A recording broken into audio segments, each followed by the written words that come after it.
Okay, ayun. So, hello mga boss, magandang araw sa inyo and welcome back again na naman sa ating channel at sa panibagong video tutorial na naman. Bali, yun, wala nga pala tayong tutorial ngayon. So, tagal natin hindi nakapag-upload or nakagawa ng video, no? Gawa ng busy tayo dito sa ating bahay.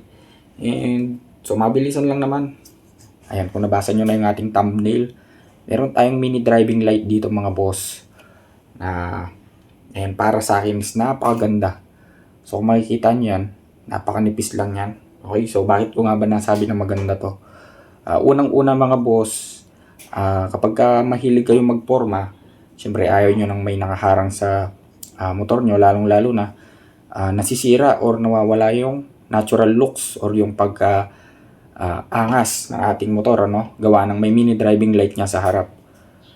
Lalong-lalo na yung mga naglalakihang mini driving light, yung mga bilog, yung mga laser gun. So, ayun, number 1, space saver. So, pwede mo itong ilagay sa ibaba, itago, sa ilalim, or kung saan man maganda kasi nga, manipis lang siya. At the same time mga boss, ayan, 2 wires na lang siya. So, meaning to say, positive and negative na lang yan. So, napakadali lang din i-install. And then, pangatlo, papakita ko sa inyo. So, meron tayong car jump start dito. Yun. So, ito yung gagamitin natin bilang battery. Ayan.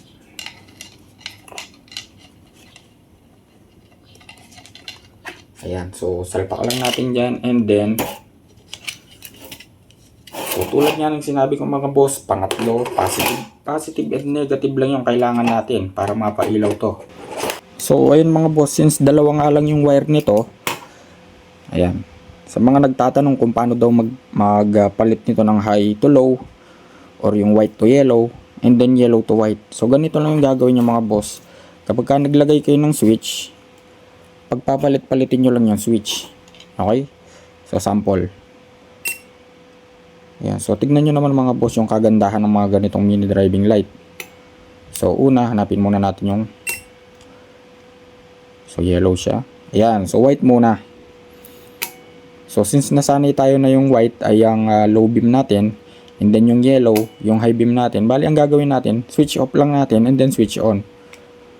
Yun. So bali dito mga boss, combination na siya, white and yellow.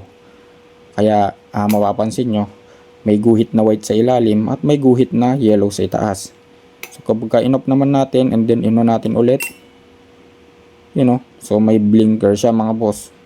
So napakaganda, kaya nga isa itong mini driving light na to sa nagustuhan ko, no? So next naman, ayan, so meron siyang park light which is nagiging purple, blue na may red, so combination.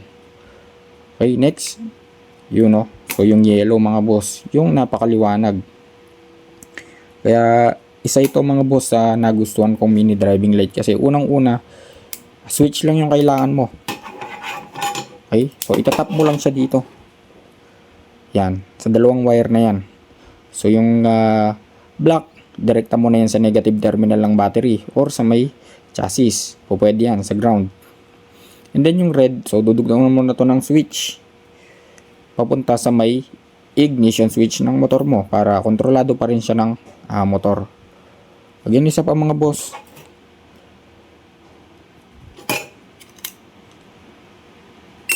Ayan, so combination yellow, ayan, yellow, white, combination ng white at yellow, blinker, no? So napakaangas. Kaya nga mga boss,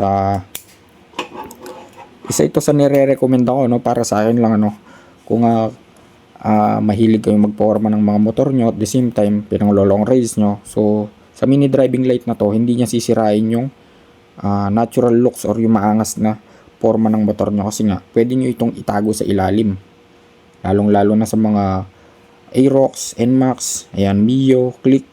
So basta discardin nyo na kung saan nyo to ilalagay.